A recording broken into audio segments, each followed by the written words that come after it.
Ainda não dá para dizer, senhores passageiros com destino a Marte, apertem os cintos. Mas parece cada vez mais provável que esse dia chegará. Basta ver a nova missão da NASA destinada a estudar a atmosfera e o clima do planeta. Os cientistas querem descobrir detalhes sobre os efeitos do Sol e dos ventos solares sobre Marte. E por que esse planeta, ao contrário da Terra, perdeu água e dióxido de carbono ao longo do tempo? Com essa missão, a NASA espera produzir o mais completo mapa do clima em Marte já realizado até agora. E com isso determinar as reais possibilidades de vida humana lá. Tudo isso tem a ver com os planos da agência de enviar uma missão tripulada ao planeta no início da próxima década. Está começando mais uma edição do Matéria de Capa. Fique com a gente. Desde o pouso de um robô na superfície de Marte em 2011, a nova missão é a mais importante entre os preparativos para o futuro envio do homem ao planeta vermelho. E pela primeira vez, um grupo de cientistas europeus também participa. A nova missão se chama MAVEN, Mars Atmosphere and Volatile Evolution Mission. A bordo do foguete Atlas, lançado da base de Cabo Canaveral, na Flórida, segue um módulo que só entrará em órbita de Marte em setembro de 2014. A nave não pousará na superfície do planeta. Ficará girando em torno dele para colher os dados necessários para o conhecimento mais profundo do clima, tendo em vista o envio de futuras missões tripuladas ao planeta.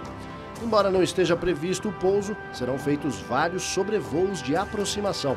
Alguns deles a apenas 130 quilômetros de altura, o que é bastante perto para um planeta onde as condições climáticas são bastante adversas, com frequentes ventos solares que sopram a centenas de quilômetros por hora. Nessa missão, os técnicos da NASA não estão sozinhos. Contam com a participação de cientistas das universidades do Colorado e de Berkeley, além do Laboratório de Propulsão a Jato de Pasadena, na Califórnia. Entre os pontos que despertam a curiosidade dos cientistas, incluem-se as características da alta atmosfera de Marte e sua ionosfera. Pesquisadores franceses também participam do MAVEN, que começou a ser planejado há 5 anos. Do ponto de vista estratégico, a Lua é uma base de apoio e futuramente pode ser uma base de fornecimento de energia, porque ela contém, digamos, material que você pode transformar em energia. E Marte já, digamos, é uma visão um pouco maior.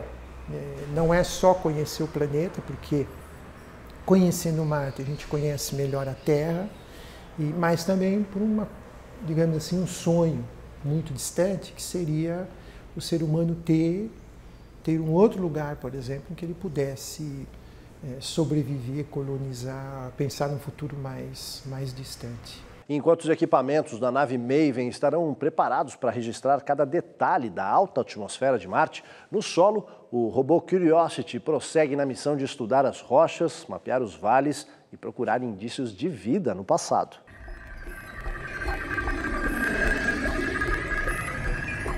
Com os dados apurados, os cientistas tentam responder às seguintes questões. Se esse solo, repleto de entranhas, foi esculpido por correntes de água num passado bastante remoto, aonde foi parar essa água? E se existiu água, ela foi suficiente para garantir algumas formas de vida? Será possível encontrar indícios dessa existência, ainda que sejam muito remotos? Os dados que os cientistas buscam deverão responder, no futuro, a inúmeras questões como essas. Por enquanto, o robô Curiosity já se deparou com inúmeras formações de terreno típicas de áreas que já foram varridas pela água. Entre os enigmas que cercam o planeta, os cientistas também se perguntam por que Marte, ao contrário da Terra, se transformou nesse mundo desolado, seco e poeirento que conhecemos hoje.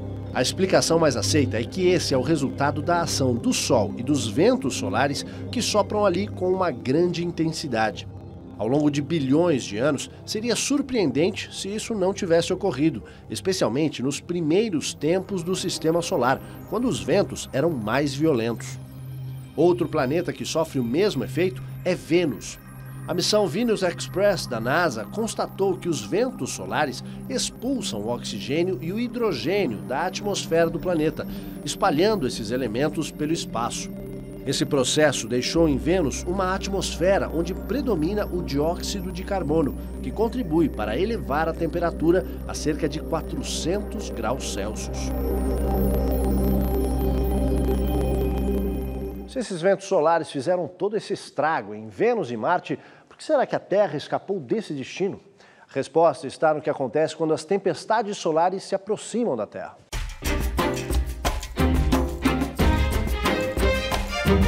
Nosso planeta tem o que falta aos outros dois: um poderoso campo magnético originado de seu centro. Essa espécie de capa protetora neutraliza a maioria das partículas altamente carregadas de energia vindas do Sol.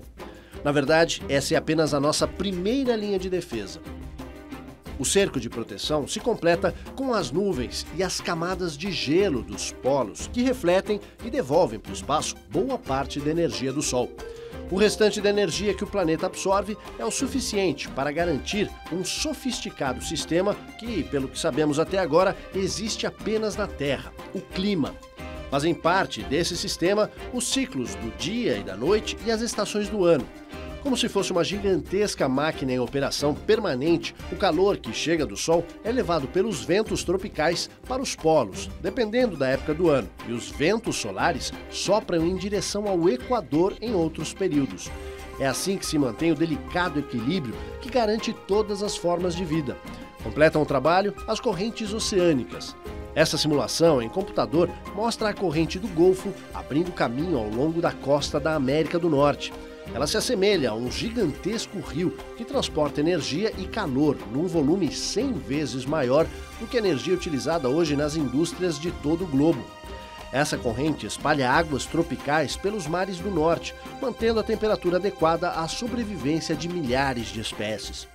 A fantástica máquina do clima na Terra tem ainda importantes componentes: as marés e os ventos que cruzam o planeta nas mais diversas direções, todos contribuindo para equalizar as temperaturas ao redor do planeta. E então surge a questão inevitável: com tantos novos planetas já descobertos ou por descobrir, por que apenas a Terra serviu de modelo para essa grande experiência da natureza, a vida? A vida que se desenvolveu transformou o oxigênio, que era um veneno nas primeiras formas de vida, transformou o oxigênio numa forma de se produzir energia. E nós precisamos do oxigênio para isso, para produzir energia. Em contrapartida, nós liberamos o dióxido de carbono. Então, a vida, ao mesmo tempo, ela passou a utilizar o oxigênio, mas liberava dióxido de carbono, que causa efeito estufa. Só que existe uma parcela da vida, uma parte da vida, como os vegetais e árvores, que se alimentam do dióxido de carbono. Então, a vida, juntamente com a Terra, quer dizer, se a gente pensar a Terra como uma unidade, ela permitiu que a vida se desenvolvesse aqui e a vida restabeleceu um equilíbrio aqui na Terra. Então, a atmosfera da Terra hoje, nós devemos encará-la como um equilíbrio, digamos assim, entre o planeta e a vida. Estudos sugerem que Marte poderia ter sido um planeta com vida. No entanto, algum fenômeno ainda desconhecido causou uma mudança na atmosfera do planeta, hoje gelado e rochoso. O que teria acontecido? Há bilhões de anos, quando os planetas do Sistema Solar eram jovens, Marte era um mundo muito diferente. Água líquida corria por rios que desaguavam em lagos ou mares rasos. Uma espessa atmosfera cobria o planeta e o mantinha aquecido. Nesse confortável ambiente, minúsculos seres vivos podem ter encontrado um lar favorável, o que poderia ser um caminho para se tornar um segundo planeta cheio de vida, como o nosso. Mas não foi o que aconteceu. Hoje Marte é frio e inóspito. Sua fina atmosfera originou uma superfície rochosa, com marcas de lagos que secaram. Se organismos marcianos ainda existirem, provavelmente estão lutando para sobreviver em algum lugar do poeirento solo do planeta vermelho. Mas então, o que aconteceu? Cientistas acreditam que a única maneira de Marte ter sido úmido e quente há 4 bilhões de anos é que tenha tido uma atmosfera espessa. O CO2 na atmosfera de Marte age como gás de efeito estufa, assim como na Terra. Uma densa camada de CO2 junto com outros gases teria possibilitado temperaturas mais altas e água em estado líquido. No entanto, de alguma maneira, Marte perdeu essa cobertura. Uma possibilidade é de que ventos solares tenham acabado com ela. Como se sabe, Marte não é protegido por um campo magnético. No lugar, o planeta vermelho tem guarda-chuvas magnéticos que abrigam apenas algumas partes da sua atmosfera. A erosão de regiões expostas pode ter dispersado lentamente a densa atmosfera e seus gases escapado para o espaço. Pesquisas realizadas pelo robô Curiosity sustentam essa versão. Cientistas também acreditam que o solo de Marte tenha absorvido o CO2 nos minerais e carbonatos que compõem o solo. Maven será a primeira expedição específica para ajudar os pesquisadores a entenderem a fuga de CO2 e outros gases da atmosfera de Marte para o espaço, suas causas e a velocidade com que isso ainda acontece até hoje. Uma vez que esse processo for descoberto, pode-se estimar a quantidade perdida nesses 4 bilhões de anos. Além disso, Maven vai determinar se essas fugas de gases foram o fator principal para as mudanças no clima do planeta. Marte foi um planeta que tinha água líquida. Significa que a temperatura ambiente era uma temperatura boa, digamos assim, e dentro da escala, digamos assim, de variação, que a gente imagina que você possa desenvolver alguma forma de vida, ainda que seja simples. Só que Marte perdeu completamente essa atmosfera, né? E ficou com uma atmosfera muito rarefeita e composta essencialmente de dióxido de carbono. Mas ela é extremamente rarefeita e o pouco de água, ou a água que restou em Marte, ela ficou, digamos, congelada no subsolo. Essa passagem, digamos assim, de Marte, entre aspas, habitável para um Marte árido hoje, nós não sabemos exatamente como que ocorreu essa passagem. É muito provável que isso tenha ocorrido porque, além da atmosfera ser um invólucro que protege, digamos, a vida da intempérie espacial, a magnetosfera, que é um campo imaginário que gira em torno do planeta, como a da Terra, por exemplo, que é muito intensa, ela é fundamental. É ela que protege a atmosfera contra a ação devastadora do Sol. Nem tão quentes como Vênus, nem tão frios como Netuno, com temperaturas que poderiam abrigar a vida. A existência desses planetas, que apresentam condições parecidas com a da Terra, pode ser mais comum do que se imagina.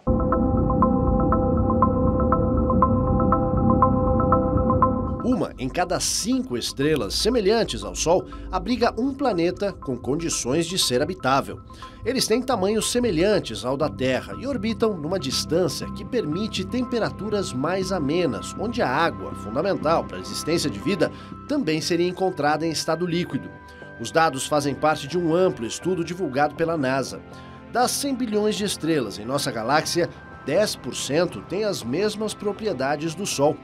Os estudos da NASA se basearam nos dados coletados pelo telescópio espacial Kepler, responsável por grandes descobertas. Entre outras, a dos planetas Kepler 62 e 22b, que reúnem condições favoráveis ao surgimento de vida. Ao todo, o número de planetas desse tipo no universo pode chegar a pelo menos 2 bilhões. Das milhares de estrelas que podem ser vistas no céu, a mais próxima da Terra, que tem características parecidas com as do Sol, está a 12 anos-luz de distância. Isso significa centenas de milhões de vezes a distância entre o Sol e a Terra.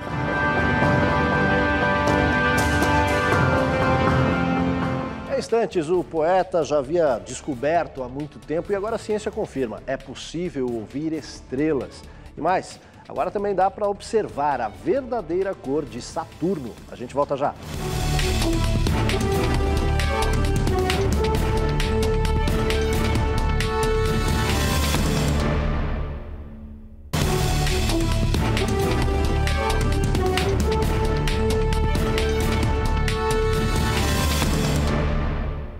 A nova missão da nave Maven deixou os pesquisadores animados e contou com preparativos especiais para a decolagem do foguete que levou o módulo. 3, 2, 1, main engine start, ignition and liftoff of the Atlas V with Maven. O foguete partiu de Cabo Canaveral, levando a bordo o módulo, que dentro de 10 meses entrará em órbita de Marte. No site da NASA, um blog sobre a missão apresenta informações atualizadas sobre cada etapa do voo. Quem não pôde ver pessoalmente não ficou fora e teve como opção a cobertura online pelo canal da TV da própria NASA. Entre os equipamentos levados pela Maven, inclui-se um sensor de elétrons desenvolvido pelo Instituto de Pesquisas de Astrofísica de Toulouse, na França, para o estudo dos ventos solares. Ora direis ouvir estrelas, certo? Perdeste o senso. E eu vos direi, no entanto, que para ouvi-las, muitas vezes desperto e abro as janelas pálido de espanto. Se o poeta Olavo Bilac se espantava com o som das estrelas, que em sua visão romântica acreditava ouvir, o que será que ele diria a um cientista que garante não apenas ter ouvido os sons vindos do espaço interestelar, mas apresenta a prova disso? Os cientistas sempre criticaram os filmes de ficção que sonorizam as explosões estelares, por defenderem a ideia de que no espaço extraterrestre não adianta gritar, que ninguém vai ouvir. Agora, o cientista Don Gurnett anuncia ter ouvido o som dos espaços interestelares. Para ele, não há dúvida de que as estrelas emitem sons, mas é preciso saber ouvi-los.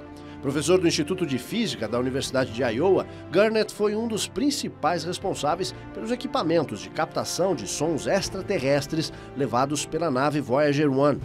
E ele mostra o resultado das gravações.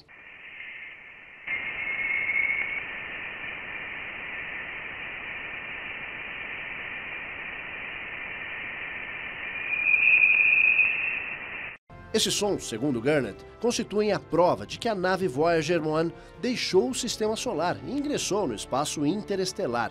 E estão relacionados com a trajetória da nave por um ambiente repleto de gases, partículas como elétrons, íons e ondas de plasma. Até agora, a Voyager enviou à Terra o resultado de 2 gravações, do que os cientistas chamam de música interestelar. Uma feita entre outubro e novembro de 2012 e a outra entre abril e maio de 2013, ambas precedidas de intensas explosões solares. Após o ingresso no espaço infinito, a Voyager continuará enviando dados à Terra e os cientistas alertam que é preciso estar preparado para grandes surpresas que ela pode captar, seja em sons ou imagens. O que se faz é você transformar um sinal, pode ser luminoso, enfim, um sinal que você queira, você transformar esse sinal em som.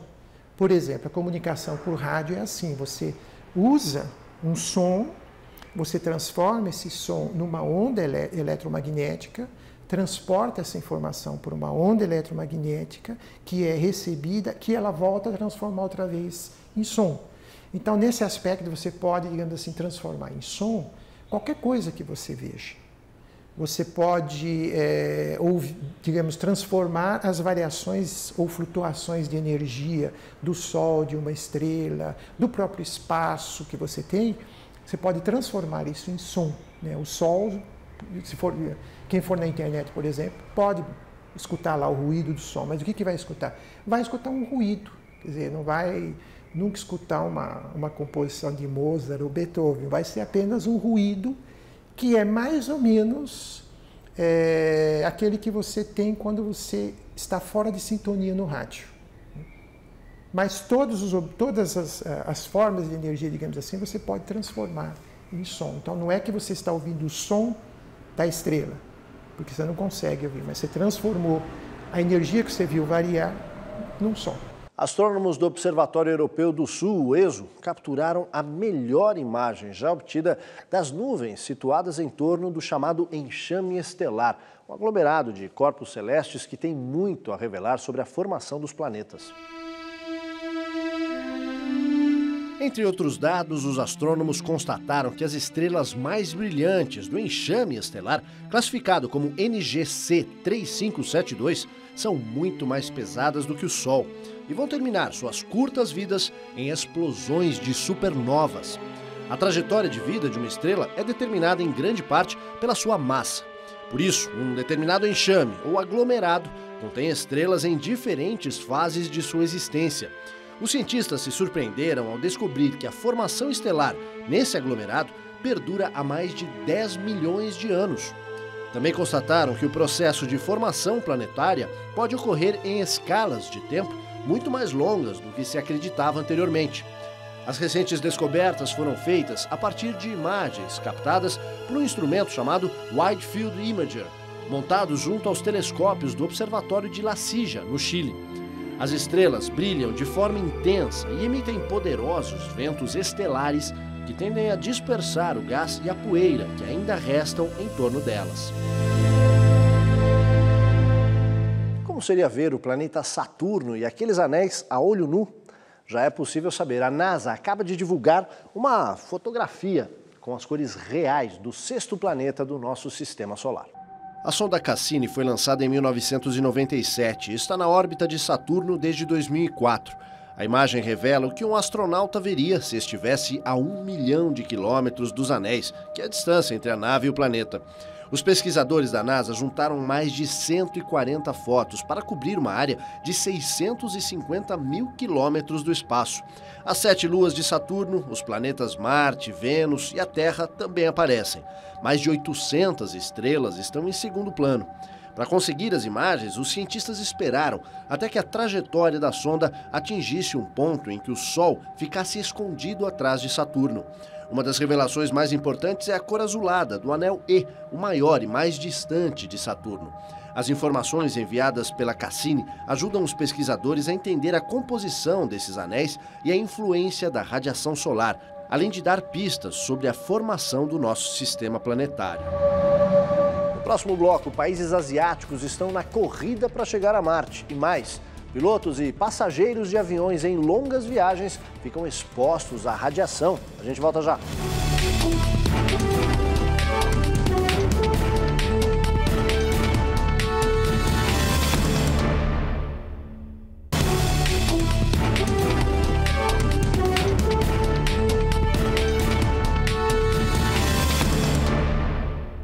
A próxima vez que embarcar numa viagem aérea, fique sabendo, hein? O piloto do avião provavelmente já absorveu tanta radiação quanto o trabalhador de uma usina nuclear. E a quantidade que chega até ele também atinge os passageiros do voo, em menor escala, claro.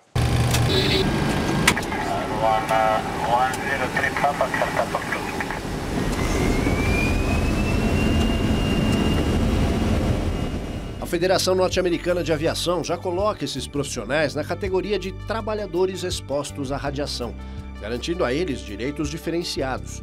Quilômetros acima da Terra, com uma camada fina de atmosfera para protegê-los, eles recebem doses significativas de raios cósmicos e radiação solar.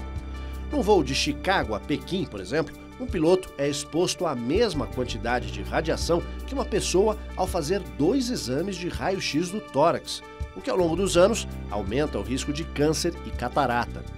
Mas não são só os pilotos que estão expostos a riscos, os passageiros também têm razões para se preocupar. Uma pessoa que voa 160 mil quilômetros, o equivalente a 10 viagens de ida e volta de São Paulo a Nova York, recebe a mesma quantidade de radiação do que 20 exames de raio-x. A medição constatou que a região do planeta mais atingida pela radiação é justamente aquela em que a quantidade de voos disparou nos últimos anos.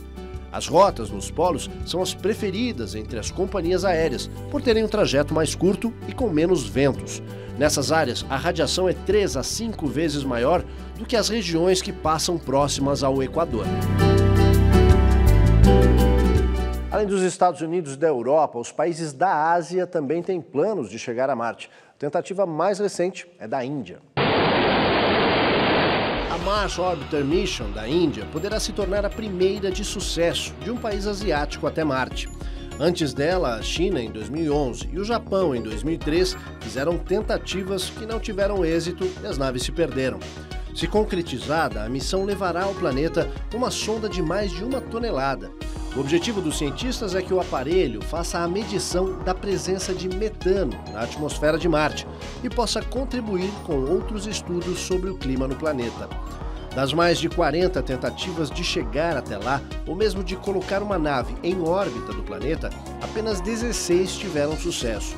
As falhas se devem tanto a problemas de comunicação, de navegação e até mesmo de naves perdidas, o que chega a ser comum em missões como essas. Por todo o mundo, imagens de raios e tempestades enchem os olhos em fotografias incríveis. Há muito tempo, cientistas têm explicação para esses fenômenos. Mas você já parou para pensar o que acontece acima das nuvens? Todos nós sabemos o que vem das nuvens em tempestades. Relâmpagos luminosos, colunas retorcidas de luz são lançadas na Terra e elevam a temperatura do ar.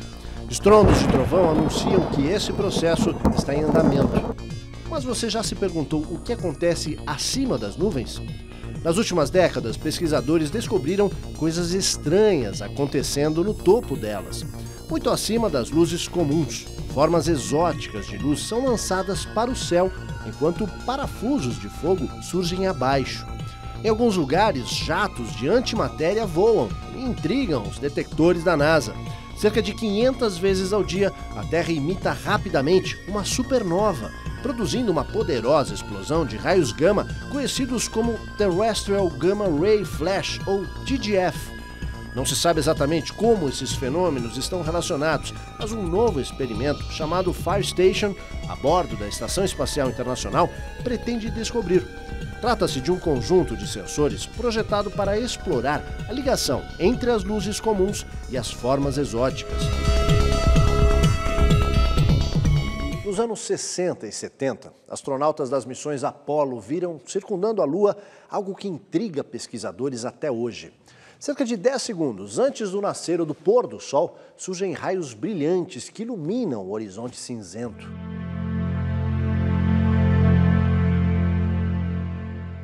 Esses raios de luz foram vistos por astronautas de missões das Apolos 8, 10, 15 e 17. Já na Terra, vemos feixes de luz o tempo todo. Quando o Sol se põe, raios penetram o céu e as nuvens. E sombras são lançadas quando o dia termina, com um brilho rosado. Uma nave da NASA foi enviada para a Lua para investigar esse fenômeno. Sim, a Lua tem uma atmosfera, no entanto, é muito mais tênue que a da Terra. Embora o ar da Lua seja composto por uma mistura de argônio, hélio e outros gases, nenhum deles aparece em quantidade suficiente para explicar os raios de luz. Falta alguma coisa. A NASA tem uma data para descobrir esse mistério. Em 15 de abril de 2014, a sombra da Terra encobrirá a Lua num eclipse. Uma cena incrível vista da Terra, mas uma triste notícia para o módulo espacial, movido à luz solar e que precisa de raios de sol para recarregar a sua bateria. Um eclipse pode acabar com a missão. Até que isso aconteça, a NASA vai continuar coletando informações.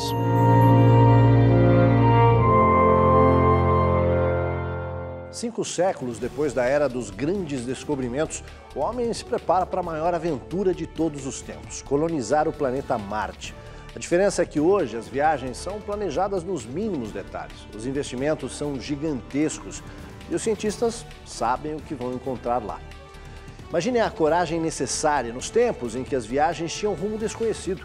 Falava-se em precipícios nos oceanos e em monstros marinhos que podiam engolir as minúsculas caravelas. Neste século, a grande aventura será o envio de uma missão tripulada a Marte. Como seria bom adivinhar o desfecho dessa história, não é mesmo? Matéria de Capa fica por aqui, voltamos no próximo domingo, às 7 da noite. Uma boa noite a todos e até lá!